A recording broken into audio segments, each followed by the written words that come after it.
लक्ष्मी नारायण नारायण नारायण लक्ष्मी नारायण नारायण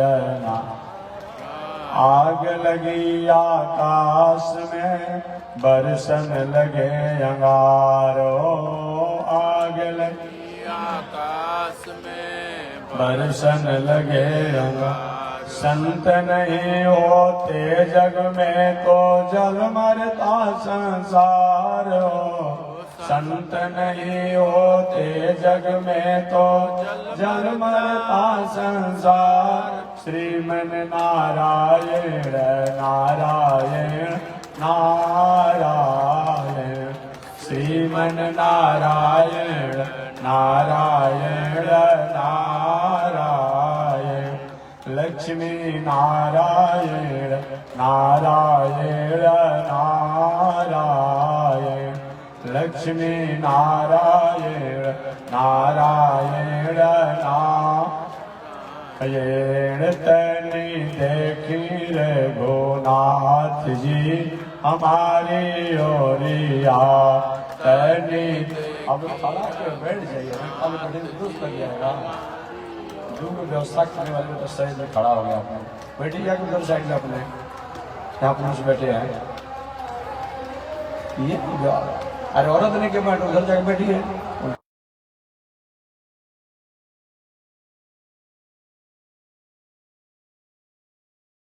एक दो लोग व्यवस्था करने वाले खड़े रहे बाकी सब जगह बैठी उधर जाकर नारायण नारायण नारायण श्रीमन नारायण नारायण बोलिए श्री लक्ष्मी नारायण भगवान की अनंताचार्य कृपया वेदांत द्वय पारगम रामकृष्णांग्रि सद्भक्तम विश्वक्सेन मुनिं भजे कासायं यज्ञसूत्रं शुचिवपुषि तथा चोर्ध्वपुण्ड्रं च वाले यस्यास्ते दक्षहस्ते कलिकुमतिगिरीन्द्रेन्द्रवज्रं त्रिदण्डं संसाराग्निप्रशान्त्यै प्रीतजलममलं दारुपात्रं पवित्रं श्रीविश्वक्सेन सूरे पदकमलयुगं श्रेयसी संश्रयामि लक्ष्मीनाथसमारम्भां नाथयामुनमध्यमाम् अस्मदाचार्यपर्यन्तां वन्दे गुरो परम्पराम् नारायणाय विद्महे वासुदेवाय धीमहि तन्नो विष्णु प्रचोदयात् महालक्ष्म्यै च विद्महे विष्णुपत्न्यै च धीमहि तन्नो लक्ष्मी प्रचोदयात् तन्नो लक्ष्मी प्रचोदयात्। परमाराध्य श्री लक्ष्मी नारायण भगवान नित्य वंदनीय पूज्य गुरुदेव श्री त्रिदंडी स्वामी जी महाराज के जुगल चरणों में कोटिशः नमन। भगवत भागवत आचार्य कैंकर्य पारायण महानुभाव आरा से चलकर आए हुए श्री त्रिलोकीनाथ जी द्वारा आप कथा श्रवण कर रहे थे। दो चार शब्दों को मैं भी निवेदन करूंगा। आज प्रथम दिन है तो मात्र दो चार शब्द के द्वारा मैं निवेदन करना चाहूंगा। मानव जीवन का क्या उद्देश्य है, इस संसार में हम आए क्यों हैं? क्या केवल भोजन करने के लिए आए हैं? क्या केवल वैवाहिक मर्यादा को रस्म को पूरा करके केवल वंश विस्तार के लिए ही हम आए हैं? क्या सोने के लिए आए हैं? क्या केवल खाने के लिए आए हैं? खाना चाहिए, भोजन करना चाहिए, इसलिए कि अगर शरीर रहेगा तभी हम पूजा करेंगे, पाठ करेंगे, जप करेंगे, दान करेंगे, तीर्थ करेंगे, व्रत करेंगे। इसके लिए हमें भोजन भी करना होगा। मंदिर में जाना है, शरीर में दम नहीं, कैसे जाएंगे मंदिर में? गंगा स्नान करने जाना है, तो भोजन भी प्रसाद पाना है, लेकिन भोजन पाने के लिए जीना नहीं है, बल्कि हम पूजा पाठ करते हैं तो इसके लिए हमें जीवन में कुछ शक्तियां रहे, एनर्जियां रहे, ताकत रहे, ताकि पूजा करने में, पाठ करने में इत्यादि में हमारा सत्कर्मों में मन लगे।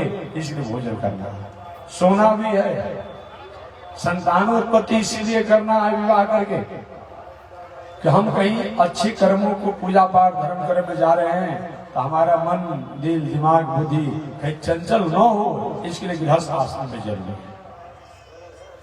ये गृहस्थ आश्रम बंधन नहीं है, ऐसा कोई मानता होगा, ये बंधन नहीं है, बंधन से मुक्ति का एक साधन है, बस नहीं। गृहस्थ आश्रम बंधन नहीं, बल्कि बंधन से मुक्ति का साधन है, ऐसा मान करके हमें गृहस्थ आश्रम में रहना चाहिए। धन्य हो गृहस्थ आश्रम, गृहस्थ आश्रम धन्यवाद का पात्र है। नौका पर इसलिए नहीं चढ़ना चाहिए, नौका पर इसलिए नहीं बैठना है कि नौका द्वारा नौका विहार करेंगे। नौका पर इसलिए चढ़ना है कि अपने गंतव्य तक पहुंचकर अपने मुकाम तक पहुंचेंगे। नौका पर आप लोग भी चढ़ते हैं, सब बहुत लोग चढ़ते हैं, तो नौका की यात्रा इसलिए करना है, जहाज की यात्रा इसलिए करना है कि हमारा लक्ष्य और उद्देश्य जो है उसको पूरा करने के लिए। अभी नहीं कि नौका पर कोई बैठ गया और 24 घंटा और 365 दिन घूम रहा है, ऐसे थोड़े मतलब होता है। हम गंतव्य जहां से चढ़े हैं, दूसरे से जहां उतरना है वहां पहुंचने के लिए। तो गृहस्थ आश्रम इसीलिए होना चाहिए कि हम इस संसार में कहीं भटकाव में न जाएं, इसके लिए गृहस्थ आश्रम जरूरी है, और गृहस्थ आश्रम सबसे श्रेष्ठ आश्रम है। जैसे अभी आप यहाँ पर बैठे हैं, ठीक इसी प्रकार एक बार महर्षि वेदव्यास महाराज के आश्रम पर बहुत से संत, महात्मा, ज्ञानी, अमलात्मा, विमलात्मा लोग का जमावड़ा हुआ। बहुत से संत महात्मा लोग जुटे। सारे संतों के मन में कामना थी, इच्छा थी कि व्यास जी से पूछा जाएगा, हे व्यास जी महाराज, मानव जीवन का परम लक्ष्य क्या है, उद्देश्य क्या है? देखिए, उद्देश्य विहीन व्यक्ति संसार में उसका कोई मतलब नहीं होता है। जीवन में तो उद्देश्य होना ही चाहिए, जीवन में लक्ष्य होना चाहिए। जिसके जीवन में उद्देश्य नहीं है, जीवन में लक्ष्य नहीं है, वो मनुष्य होते हुए भी मनुष्य कहलाने का अधिकारी नहीं है। जैसे रास्ते में कोई जा रहा हो, कि पूछा भला आदमी, अरे भाई कहाँ जा रहे हैं? जा रहे हैं। अरे बताइए कहाँ जा रहे हैं? किसी अपने प्रेमी जनों के यहाँ जा रहे हैं, इष्ट मित्रों के यहाँ जा रहे हैं, बंधु बांधवों के यहाँ जा रहे हैं, घर जा रहे हैं, व्यापार करने जा रहे हैं, नौकरी करने जा रहे हैं, खेती करने जा रहे हैं, कहाँ जा रहे हैं? वो कहता है जा रहे हैं। क्या उनको समझा जाएगा? जो पागल खाना है वही क्यों अधिकारी समझा जाएगा? और क्या समझा जाएगा बताइए? कोई दुकान पर चला जाए और दुकान पर जाकर के, दवा की दुकान पर कहेगी, डॉक्टर साहब जो दवा बेचने वाले हो, हमको दवा दीजिए। वो डॉक्टर पीछे महाराज कोई चीज का दवा दीजिए, बता दीजिए, पुर्जी दीजिए, या नाम तो बता दीजिए, कि जो भी है सो दवा दे दीजिए। और बताइए क्या समझा जाएगा उसको? बोले क्या समझा जाएगा? अब उसको तो कल खाना कहीं न दवा दिया जाएगा, भाई पहुंच जाओ। कोई ट्रेन की टिकट कटाने गया हो, काउंटर पर बैठा अधिकारी कहाँ का टिकट दे दे, क्योंकि जहां को गया कहाँ का टिकट दे दे, तो काके का टिकट दे देगा? एक कोई मतलब होता है? ये संसार में जीने का कोई मतलब ही नहीं है। हमारा अगर लक्ष्य नहीं है, हमारा उद्देश्य नहीं है, उद्देश्य और लक्ष्य से विहीन मनुष्य की कोई मतलब नहीं होता है। इसलिए लक्ष्य होना चाहिए, उद्देश्य होना चाहिए। जो लक्ष्य विहीन व्यक्ति है, उद्देश्य विहीन व्यक्ति है, उसका कोई मतलब नहीं है।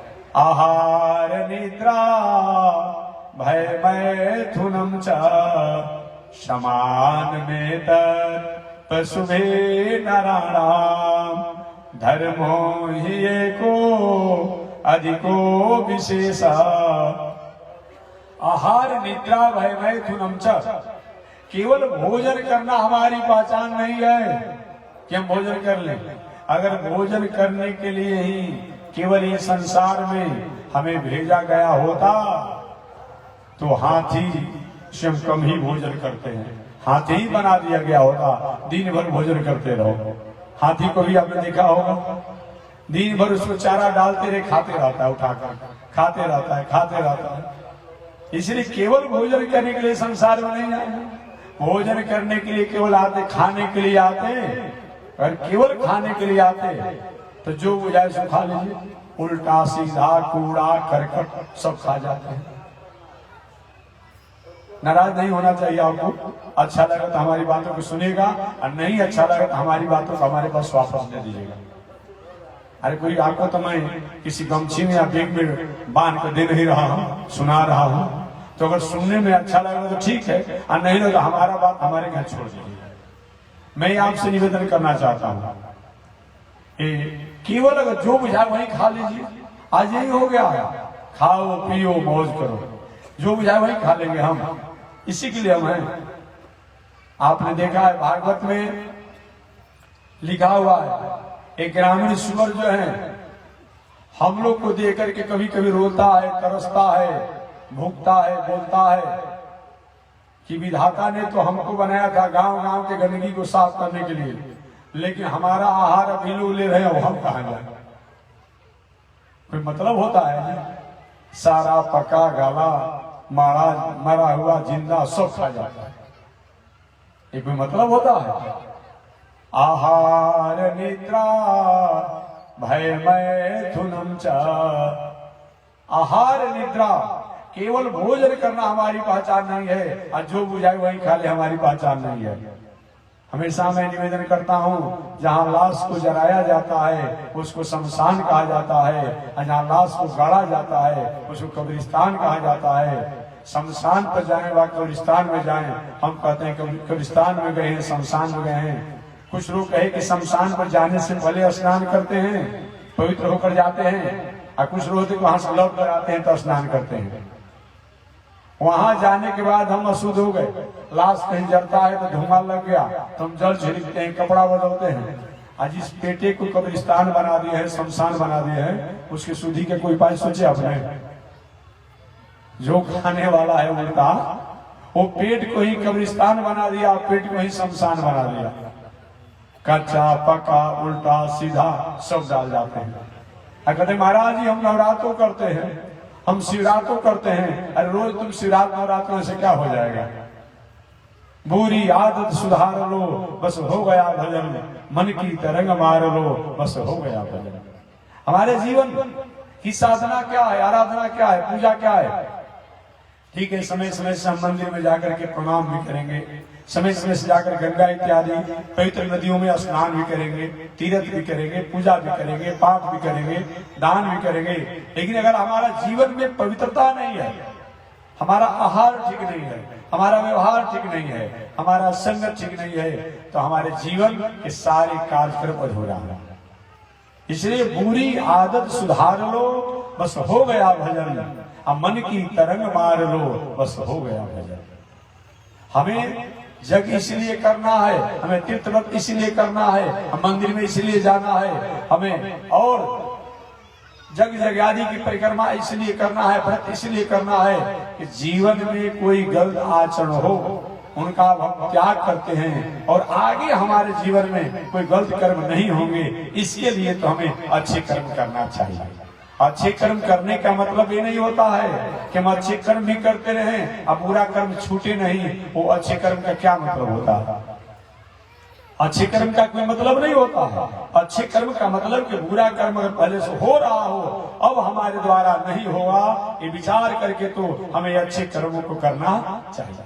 अब ना नशानी अब ना नशई हो, जो बीत गई सो बात गई। इसलिए जिसके जीवन में आहार शुद्धि सत्य शुद्धि ध्रुवा स्मृति, सबसे प्रथम बताया गया हमारा आहार शुद्ध होना चाहिए। जिसका आहार शुद्ध नहीं है वो अंतःकरण पवित्र नहीं हो पाएगा। कुछ विचारकों द्वारा कह दिया जाता है मन चंगा कटौती में गंगा, ऐसा लोग बोलता है कि मन चंगा कटौती में गंगा। एक व्यक्ति ने हमसे कहा कि महात्मा जी ये भोजन से पूजा से क्या लेना देना है? हम कुछ भी खाएं पिए, कुछ भी खाएं पिए, भोजन से पवित्रता से खान पान से क्या लेना देना है? हम पूजा करते हैं ना, हम मंदिर में जाते हैं ना, हम शिवरात्रि करते हैं ना, हम छठ करते हैं ना, हम नवरात्र करते हैं ना, तो उससे क्या मतलब कुछ भी हम खाए पिए? तो मैंने उनको निवेदन किया कि देखिए, सुंदर गंगा जल हो, सुंदर गंगा जल हो और पात्र भी सुंदर हो, सुंदर गंगा जल हो, पात्र भी सुंदर हो, और कहीं उसमें कहीं गंदा लगा हो, पैखाना अमल लगा हो, उस गंगाजल से किसी प्रकार का पूजा पाठ किया जाएगा? नहीं किया जाएगा। दूसरा उदाहरण, सोना के गिलास हो या चांदी का गिलास हो और उसमें सुंदर केसर मिश्रित दूध हो और उसमें कहीं उसके किनारे पर कहीं मैला पे खाना लगा हो, तो पिएगा अच्छा आदमी? गिलास तो चांदी का है, सोना का है, दूध भी है, क्यों नहीं पिएगा? कि पीने से पहले दिखाई पड़ने और पीने लायक नहीं है। ठीक वही बात है, हम चाहे पूजा करें, पाठ करें, यज्ञ करें, दान करें, तीर्थ करें, व्रत करें, अगर हमारे इस शरीर रूपी पात्र में गंदगी लगा हुआ है तो हमारे द्वारा वो पात्र में अच्छा पदार्थ होने के बाद भी वह ग्राह्य नहीं होगा। इसलिए हमारे यहाँ हमेशा बोला जाता है, ओम अपवित्र पवित्रो वा सर्वावस्थान तो अपिवा जस्मरे पुंडरीकाक्षं सौवा अभ्यंकर शुचि। बाहरी पवित्रता भी होना चाहिए और भीतर भी पवित्र होना चाहिए। कुछ लोग बाहरी पवित्रता को मानते हैं, भीतर की पवित्रता को नहीं मानते हैं। कुछ लोग भीतर की पवित्रता को मानते हैं, बाहरी पर ध्यान नहीं देते हैं। लेकिन दोनों होना चाहिए, सौवा अभ्यंकर शुचि। बाहर भी हम पवित्र हों हर प्रकार से और भीतर भी पवित्र हों, ऐसा होना चाहिए। तो वही मैं निवेदन कर रहा था, आहार निद्रा भय मैथुनम च समान में पशुभे नराणाम धर्मो ही एको अधिको विशेष। केवल भोजन करना हमारी पहचान नहीं है कि कुछ भी हम खा लें, नहीं नहीं, विचार करके खाना है। आहार शुद्धि, सत्य शुद्धि, सत्य शुद्धि, ध्रुवा स्मृति। अगर हमारा भोजन ठीक नहीं है तो सारी तैयारी अधूरी है। महाभारत का एक प्रसंग सुना दो, आहार का कितना बड़ा महत्व होता है। आप जानते होंगे, महाभारत संग्राम में लगभग 1 अरब 66 करोड़ 20 लाख 10,000 नरसंहार हुआ था। उतना तो अभी हमारे देश की जनसंख्या नहीं है, हमारे भारतवर्ष की अभी उतनी जनसंख्या नहीं है जितना महाभारत संग्राम में लोग मारे गए। अभी पूरे विश्व की जनसंख्या कितनी है? लगभग 8 अरब। कितना है? लगभग 8 अरब। पूरे विश्व की जनसंख्या इस समय लगभग 8 अरब है। उसमें हमारे देश की जनसंख्या कितनी है? आपका जो भारत देश है, इसकी जनसंख्या अगर कागजी के अनुसार, कागज के अनुसार बात करेंगे तो 1 अरब लगभग 35 करोड़। अगर कागज से अलग बात करेंगे वास्तविकता में तो लगभग 1.5 अरब है। कागज में 1 अरब 35 करोड़ और ऐसे बात करें वास्तविकता में तो लगभग 1.5 अरब जनसंख्या है। आपका एक पड़ोसी देश है बगल में, उसके पास भी लगभग 1.5 अरब जनसंख्या है। तो 8 अरब में 3 अरब तो ये 2 देश की जनसंख्या हो गई। अब बाकी 5 अरब में पूरे दुनिया की जनसंख्या है। तो मैं निवेदन करना चाह रहा था कि महाभारत संग्राम में 1 अरब 66 करोड़ 20 लाख 10,000 नरसंहार हुए। इतने लोग मारे गए, इतने वीर मारे गए। मात्र 10 लोग महाभारत संग्राम में बचे थे, बाकी 16 मारे गए। वो कौन कौन बचे थे? 5 पांडव, एक कृष्ण भगवान, कितने हो गए? 6, सात्विकी 7, कृतवर्मा 8 और अश्वत्थामा 9, कृपाचार्य 10। मात्र 10 लोग बचे और प्राय सभी लोग जो महाभारत संग्राम में सम्मिलित थे वे लोग मारे गए। इतना बड़ा नरसंहार हुआ। भीष्माचार्य नैष्ठिक ब्रह्मचारी थे, 58 दिनों तक बाणशैया पर पड़े रहे। 1-2 दिन नहीं, 58 दिनों तक बाणशैया पर पड़े रहे। कुरुक्षेत्र के मैदान में लगभग युद्ध विराम ले लिया था। पांडव लोग विजय महोत्सव मना रहे थे। देखिए, कभी भी कोई आयोजन प्रयोजन करिए, कितना भी आप व्यवस्था में व्यवस्थित हो, लेकिन सजग रहना चाहिए। अगर सजग नहीं रहते हैं तो कभी कभी हमारी जो कार्यक्रम है, हमारा आयोजन है, कुछ ऐसे लोगों द्वारा असमरसता, असहनता, असजनता के प्रतीक जो है, उनके द्वारा हमारे आयोजन को कुछ न कुछ बाधा पहुंचाने की संभावनाएं बनी रहती है उनके द्वारा। अतः सजग रहना चाहिए, संयम रहना चाहिए। महाभारत संग्राम समाप्त हो चुका था। पांडव लोग विजय प्राप्त कर चुके थे। विजय महोत्सव मना रहे थे। जाड़ा का समय था, अगहन का समय था। महाभारत संग्राम के समय अश्वत्थामा भगवान श्री कृष्ण के भय से भाग गया था। दुर्योधन का जंघा टूटा हुआ था। कुछ ही समय के में हमान जो दुर्योधन थे, बाकी मर नहीं वाले थे। बार बार कुत्ता, सियार, बिलार इत्यादि दुर्योधन की मांस को खाने के लिए दौड़ते, लेकिन बड़े जोरों से डांटता, तुम्हें शर्म नहीं आती है? मैं सम्राट दुर्योधन और मेरे पास तुम मांग रहे हो? जब मैं चलता था तो लाखों लोग मेरे आगे पीछे चलते थे। कुछ देर के लिए कुत्ता, सियार, चील, गिर रुक जाते, पुनः दौड़ते झपटते खाने के लिए। असह्य वेदना में दुर्योधन था। कुछ ही समय का मेहमान था। एक तरह से वह मर ही गया था, जीते जी मरा हुआ था, क्योंकि जंघा टूटा हुआ था, कमर टूटा हुआ था। अश्वत्थामा जो भगवान श्री कृष्ण के भय से भाग गया था, वह अश्वत्थामा आया। दुर्योधन ने कहा, मित्र, मैंने तुम्हारा नमक खाया है, तुम्हारे यहाँ मैंने भोजन किया है, तो मैं तुम्हारा नमक का शरीयत देना चाहता हूँ। तुम्हारा नमक का मैं शरीयत देना चाहता हूँ। बताओ कौन सा तुम्हारा काम मैं करूं? दुर्योधन ने कहा, मित्र, होगा ही क्या, जो होने वाला था वो तो हो गया। मेरे सारे वीर मारे गए, मैं हार गया, जंघा टूटा हुआ है, कमर टूटा हुआ है। अश्वत्थामा ने, बताओ क्या चाहते हो? तुम्हारी कोई इच्छा है? मरने से पहले तुम्हारी कोई इच्छा है? दुर्योधन ने कहा, हमारी इच्छा यही है, हम 100 भाई थे, 99 भाई तो मृत्यु को प्राप्त किए, एक मैं बचा हूं और कुछ ही समय का मैं मेहमान हूं। पांडव 5 भाई थे और 5 में से एक भी भाई वो मारा नहीं गया। तो मेरी इच्छा यही है कि अगर एक भी पांडव मारा जाता तो मेरी मृत्यु शुभ होती, मंगल होती और आनंद से होती। अश्वत्थामा ने, अच्छा यही चाहते हो? तुम एक पांडव की बात करता है। अगर मैं 5 पांडवों को मारा नहीं तो मेरा नाम द्रोणनंदन। अश्वत्थामा ने, वही अश्वत्थामा कृतवर्मा को लेकर के, जो नारायणी सेना का अध्यक्ष था, वो भी बच गया था, कृतवर्मा को लेकर के और पांडवों के शिविर में प्रवेश किया तो देखा कि रात्रि के समय कोलाहल शिविर में था, जगे लोग थे।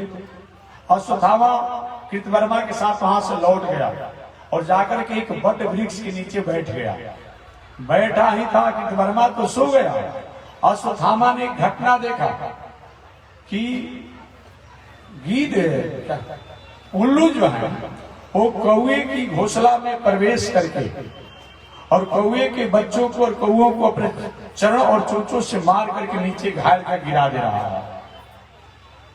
अश्वत्थामा ने बस नहीं समझ गया, शत्रु अगर कहीं ऐसे नहीं उस पर प्रहार किया जा सकता हो तो छुप करके सोए अवस्था में और किसी द्वारा ऐसे छुप कर घटना होना चाहिए। जब पांडव लोग सोए रहेंगे और तब मैं घटना करूंगा।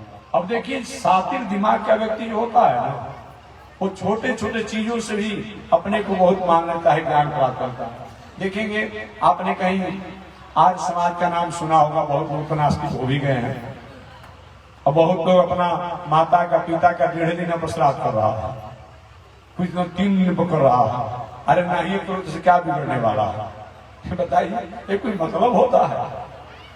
ये कोई मतलब है? नहीं करोगे तो क्या बिगड़ जाएगा? लोग 3 दिन पर 1.5 दिन पकड़ता है। ये भी लोग अर्धनास्तिक न है कि कौना धर्म से नहीं करोगे तो क्या करने में क्या रखा है? शास्त्रीय देखिए, शास्त्र से हट करके शास्त्र कहता है कि मेरी माता है, ये मेरी बहन है, ये मेरी बेटी है। माता के साथ ये व्यवहार होना, बहन के साथ ये व्यवहार होना, बेटी के साथ ये व्यवहार होना, इस शास्त्र को मान लीजिएगा। और जो आपके प्रतिकूल कोई बात शास्त्र में है लेकिन मैं नहीं मानता हूं, ऐसा होगा क्या? नहीं होगा। इसलिए हमारे अनुकूलता अनुसार कोई शास्त्र कहे वही मैं काम करूंगा। तो मैं निवेदन करना चाह रहा था कि शास्त्रीय परिपाटी है कि 10 दिन तक तो सूतक लगता है, उसके बाद बराहवा या तेरावा, कहीं कहीं बराहवा कहीं कहीं तेरावा, ये दोनों दिन श्राद्ध इत्यादि करके और अपने पितरों के प्रति हमें आभार व्यक्त करना चाहिए। लेकिन आज तो 1.5 दिन अपना कोई श्राद्ध करता है, कोई 3 दिन पर करता है। अब वो समझेंगे, उनका काम समझेंगे, हमारा उधर विषय नहीं है। मैं निवेदन करना चाह रहा था कि कभी कभी कुछ ऐसे नटखट स्वभाव के लोग होते हैं जो छोटी से छोटी बातों को भी लेकर के एक अपन के जीवन में विस्फोट हो जाता है। आपने आर्य समाज के संस्थापक विवेकानंद जी का नाम सुना होगा। वो विवेकानंद जी नहीं जो रामकृष्ण परमहंस के शिष्य थे, उनकी बात मैं नहीं कहता हूं। सहजानंद, विवेकानंद सहजानंद जी, स्वामी सहजानंद जी का नाम आपने सुना होगा। सहजानंद जी जो आर्य समाज के संस्थापक माने जाते हैं, वो अपने पिता के साथ मंदिर में गए थे शंकर जी के। उनके पिताजी शंकर जी के मंदिर में जाकर अक्षत चढ़ाए, फूल चढ़ाए, जल चढ़ाए, पुष्प चढ़ाए और हाथ को जोड़ करके स्तुति करने लगे शंकर जी का, नेत्रों को बंद करके। अचानक उसी समय चूहिया आया। चूहिया छोटी आई और शंकर जी के पिंड पर चढ़ा हुआ जो चावल का कण था उसको लेकर के भागने लगी। आती खा कर भाग जाती, आती लेकर भाग जाती। यह घटना को स्वामी सहजानंद जी ने देखा और सहजानंद जी ने जब देखा तो उनके मन में विस्फोट हो गया, क्रांति हो गई, विचलित हो गए। राम राम, क्या पूजा, क्या पाठ, क्या जग, क्या दान, क्या तीर्थ, क्या मतलब होता है? जो ये शंकर के पिंड पर चढ़ा हुआ चावल के कण, ये शंकर सम अपने चावल की कण की रक्षा नहीं कर रहा है। इस पर चढ़ाया गया चावल के कण को चूहिया लेकर भाग रही है, तो ये हमारा रक्षा करेगा? क्योंकि नहीं नहीं, हम वेद को मानते हैं। शाहजहां ने कहा हम वेद को मानते हैं लेकिन मूर्ति को नहीं मानते। मूर्ति से कुछ मिलता उलता नहीं है, कुछ होता जाता नहीं है, वही नास्तिक बन गए। अरे समझना चाहता था शाहजहां जी को कि भाई क्या चूहिया के अलग से कोई खेती होगा? अलग से कोई खेती हो करेगी? जिनका नाम विशंभर है, भूत भावन है। जब भूत भावन विशंभर है तो क्या वो चूहिया का भरण पोषण कर दिए तो दोष हो गया? ये बात क्यों नहीं समझे वो शाहजहां जी? लेकिन उन्होंने नास्तिक के पंथ बना दिया, एक विचार बना दिया जिसको हम लोग आर्य समाज के नामों से जानते हैं। इसलिए आर्य समाज में क्या होता है, कहते हैं हम वेद को तो मानते हैं लेकिन वेद के मूर्ति पूजा हम नहीं मानते। और सही में वही वो काम करता है। लोग मूर्ति को नहीं मानता है, वो वेद को मानेगा। ये क्या मानना हुआ जी? कोई कहे कि हम जीयर स्वामी के प्रवचन तो मानते हैं लेकिन जीयर स्वामी की कोई सत्ता थी वो नहीं मानता, कोई शरीर था वो नहीं मानता। ये मानना है, ये मानना है। हमारा प्रवचन मानिएगा, हमारा कथा मानिएगा, अगर जीयर स्वामी नहीं थे, उनका आकार प्रकार नहीं था, भला ऐसा होगा? एक ही कोई कहे कि आयोजन हो रहा है, हम आयोजन को तो मान रहा हूं लेकिन आयोजक को नहीं मान रहा। अरे भाई आयोजन है तो कोई न कोई आयोजक भी तो होगा। ये दुनिया है तो दुनिया को भी बनाने वाला कोई न कोई होगा। हमेशा मैं कहते रहता हूँ, एक शब्द हमको बहुत अच्छा लगता है कि all thing bright and beautiful, all creature great and small. छोटे बड़े सुनहले चमकीले जो कुछ भी दुनिया में है उसको कोई न कोई बनाने वाला है। उसी बनाने वाले को हम गॉड कहते हैं, लॉर्ड कहते हैं, ईश्वर कहते हैं, परमात्मा कहते हैं, भगवान कहते हैं, राम कहते हैं, कृष्ण कहते हैं। ये माइक है, माइक का ऑपरेटिंग करने वाला कोई हो सकता है, ये पंडाल का मेकर कोई हो सकता है, जगशाला का मेकर कोई हो सकता है, क्या ये दुनिया का मेकर कोई नहीं है? ये दुनिया की कोई बनाने वाला नहीं है। निश्चित रूप में दुनिया के कोई न कोई बनाने वाला है। उनको परमात्मा, ब्रह्म और भगवान के नामों से जाना जाता है। तो मैं निवेदन करना चाहता हूँ, कभी कभी छोटी बात भी जो चंचल दिमाग वाले होते हैं, बिछोपड़ा दिमाग वाले होते हैं, उससे कहीं के रिएक्शन उनके पास हो जाता है। आपने देखे हैं 5 किलो दूध हो और उसमें 1 नींबू का रस डाल दीजिए, दूध की सारी स्थिति को समाप्त कर देता है। आपने देखे हैं? वही हुआ और वही प्राय हो जाता है। अश्वत्थामा पांडवों के शिविर में गया था घटना करने के लिए। उसमें पांडव लोग जगे थे, तो क्या क्या जाके वट वृक्ष नीचे बैठ गया। कृतवर्मा तो सो गया और घटना देखा कि एक उल्लू जो है कौआ के घोंसला में घुस करके उनके बच्चों को उनको मार करके चोंचों से चरणों से घाल कर नीचे गिरा दे रहा है। अश्वत्थामा ने कहा बस ऐसा ही मैं भी करूंगा, मैं भी सोए हुई अवस्था में पांडवों पर प्रहार करूंगा और पांडवों को समाप्त कर दूंगा। दूसरी बार अश्वत्थामा कृतवर्मा को लेकर आया पांडवों के शिविर में। उस समय पांडव लोग अपने शिविर में प्रातः काल नहीं थे। भगवान श्री कृष्ण ने उससे पहले ही कहा था, पांडवों आज विजय महोत्सव है, आज नहीं सोना ही अच्छा है। द्रौपदी ने कहे द्वारिकाधीश जी आप जगिए, आपके सखा और आपके प्रेमी ये पांडव लोग जगे, मेरा बेटा नहीं जगेगा। बहुत दिनों से जगे हुए हैं, आज सोएंगे। मानो भगवान भी कहना चाहे देवी जी मेरे जगाने के बाद भी अगर दुनिया के लोग नहीं जगता है, सोता है, तो मैं हमेशा हमेशा के लिए सोने के लिए छोड़ देता हूँ। जगाने का मतलब वेद, शास्त्र, इतिहास, पुराण भी होता है। वेद द्वारा हमें जगाया जाता है, उपनिषद द्वारा हमें जगाया जाता है, शास्त्रों द्वारा हमें जगाया जाता है। ये मत करो, ये मत करो, ये मत करो, ऐसे करो, ऐसे करो, ऐसे करो। और फिर भी उसकी आचरण को, उसके संदेश को अगर हम नहीं मानते हैं तो भगवान कहते हैं मैंने मानुष जन्म तुमको हीरा दिया, वृथा तू गंवाए तो मैं क्या करूं। दूध दही मेवा मिष्ठान पैदा किया और फिर भी मांस खाए तो मैं क्या करूं। श्रीमद् भगवत गीता में भगवान श्री कृष्ण का है कि छिपा में जस आसुरी, मैं असुर बना देता हूँ, राक्षस बना देता हूँ, राक्षस जोनी में जाना पड़ता है। इसलिए भगवान द्वारा जो प्रेरणा प्राप्त हो उस प्रेरणा को हमें त्यागना नहीं चाहिए। अब अश्वत्थामा को यह संकेत प्राप्त हुआ और गया पांडवों के शिविर में। पांडव उस समय नहीं थे। पांडवों के सैया पर पांडव पुत्र 5 सोए हुए थे।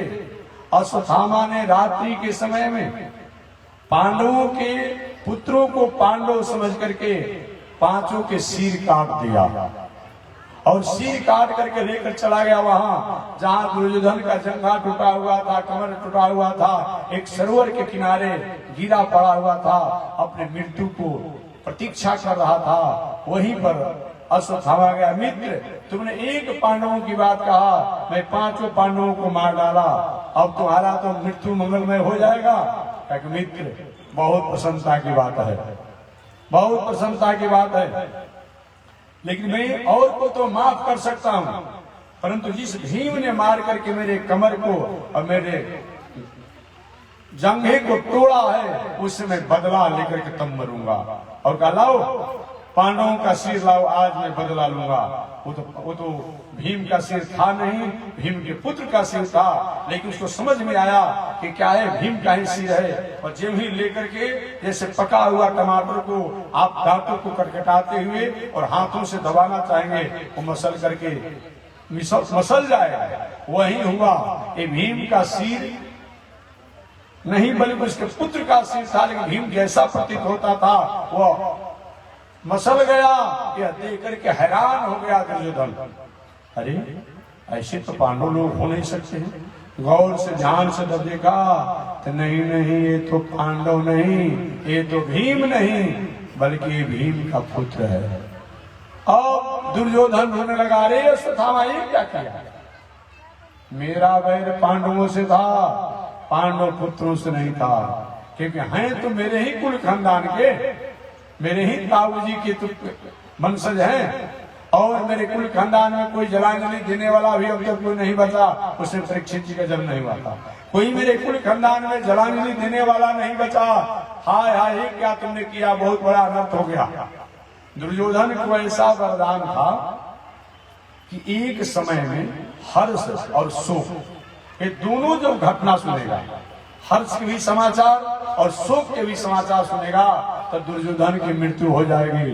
हर्ष यह हुआ दुर्योधन को कि जिस एक पांडवों को मारने के लिए मैं तरस रहा था, अश्वत्थामा ने 5 पांडवों को मार दिया, ये तो हर्ष की बात हुई। और शोक यह हुआ, ये 5 पांडव नहीं बल्कि 5 पांडवों के पुत्र हैं और मेरे कुल खानदान में कोई जलांजलि देने वाला भी नहीं बचा, ये शोक हो गया। उसी समय दुर्योधन की मृत्यु हो गई। यह घटना को जब अश्वत्थामा को पता चला कि पांडव नहीं बल्कि पांडव पुत्र हैं, तो पांडव हमें छोड़ेंगे नहीं। अश्वत्थामा भागने लगा।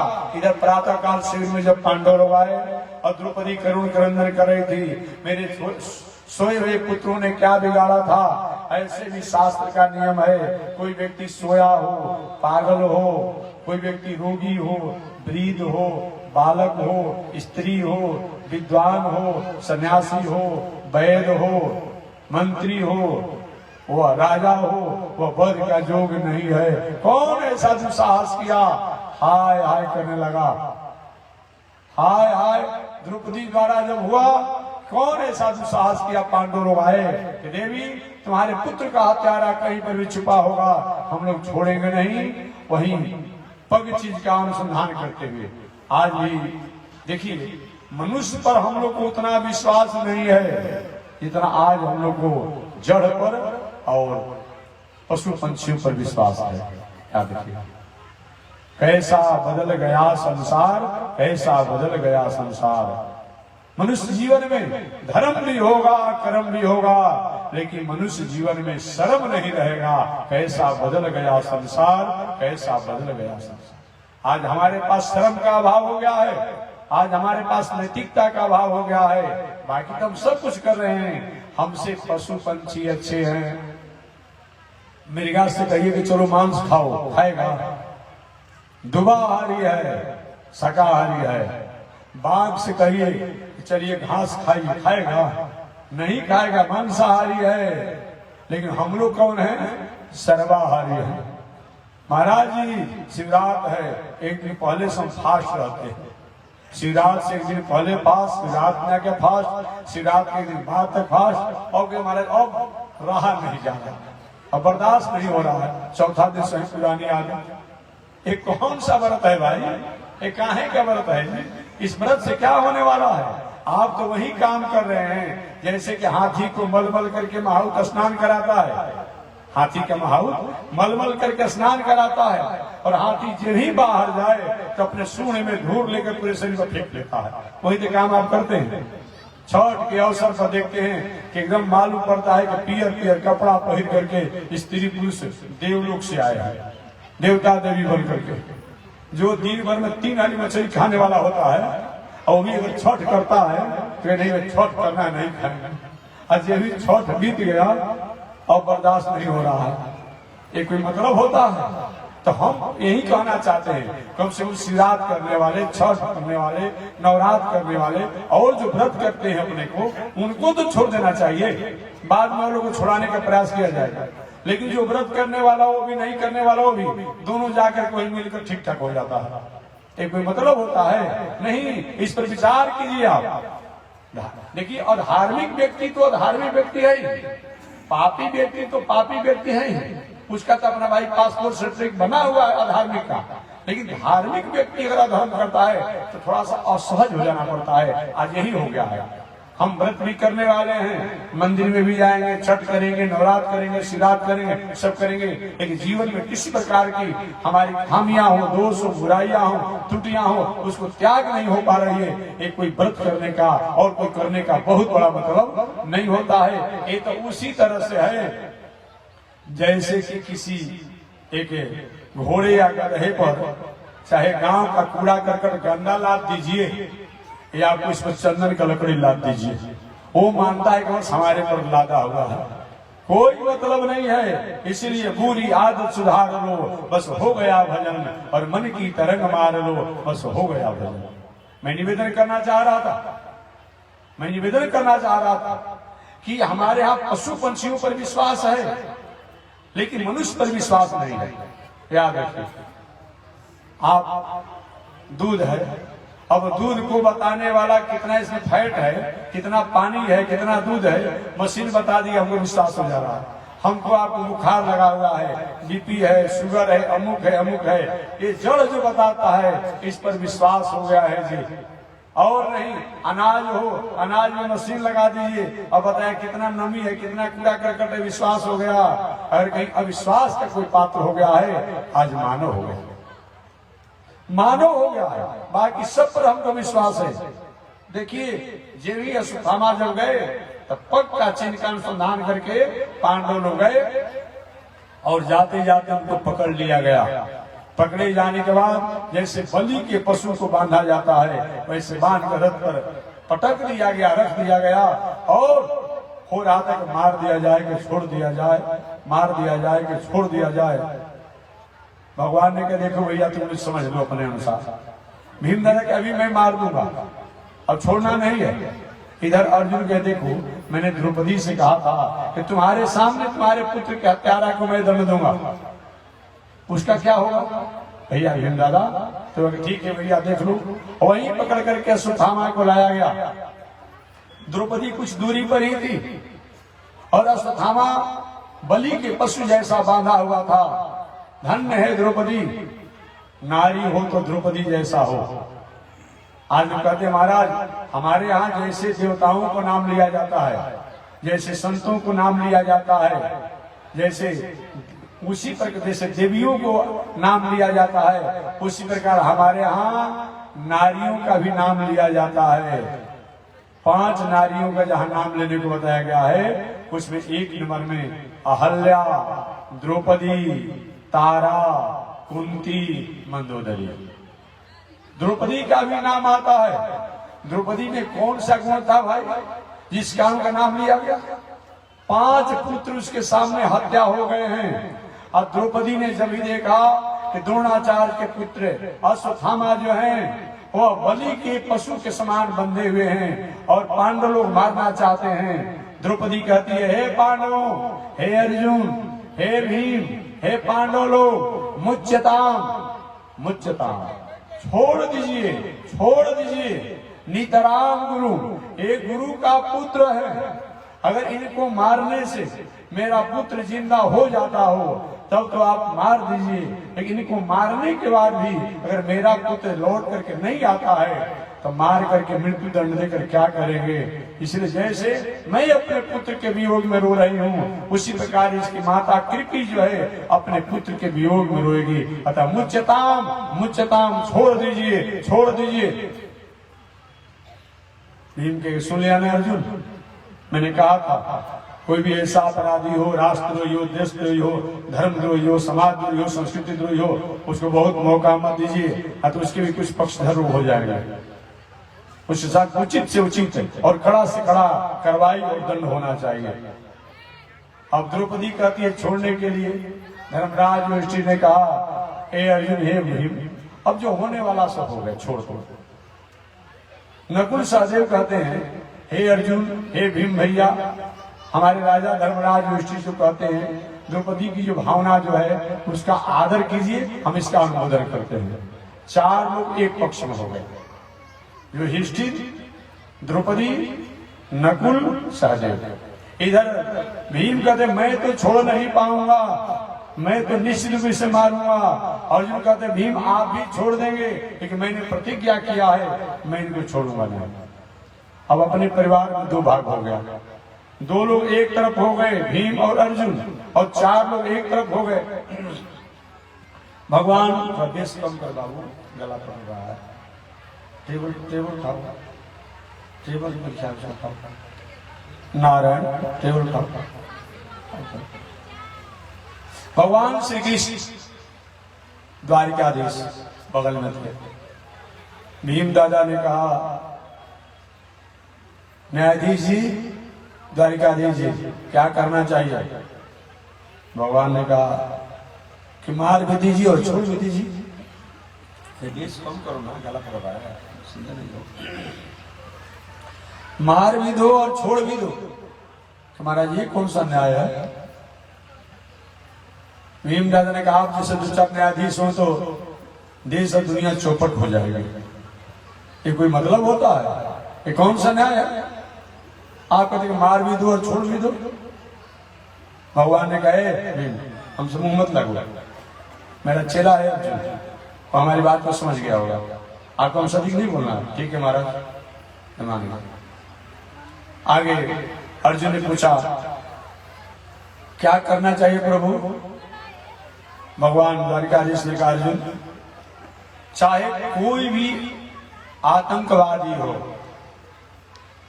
उग्रवादी हो, देशद्रोही हो, उसको छोड़ना नहीं चाहिए। ये धर्मशास्त्र में है। पहले के जमाने में उनको कहा जाता था आतताई कहा जाता था शास्त्र में। पहले, आज के जमाना में उनको आतंकवादी कहते हैं, उग्रवादी कहते हैं, और पहले के जमाना में उनको आतताई। आतताई का मतलब क्या होता है? आतताई अति माने उदंडई और अनुशासन विहीनता और उपद्रव करने वाला। अग्रदह जो गांव में, घर में, खेत में, खलिहान में जो आग लगाने वाला हो उसको आतताई उग्रवादी कहा जाता है। वह दंड का अधिकारी होता है। बीक दो छोटे बालक को, वृद्ध को, किसी के धन के लोभ में किसी को विष पिलाकर खिलाकर जो मारने वाला हो वो भी आतताई कहलाता है। कोई कमजोर महिला हो, स्त्री हो, उनको डरा करके, धमका करके, फुसला करके और उनके खेत खलिहान, घर द्वार लिखवा लेता हो, धन संपत्ति लिखवाने वाला व्यक्ति भी आतताई है।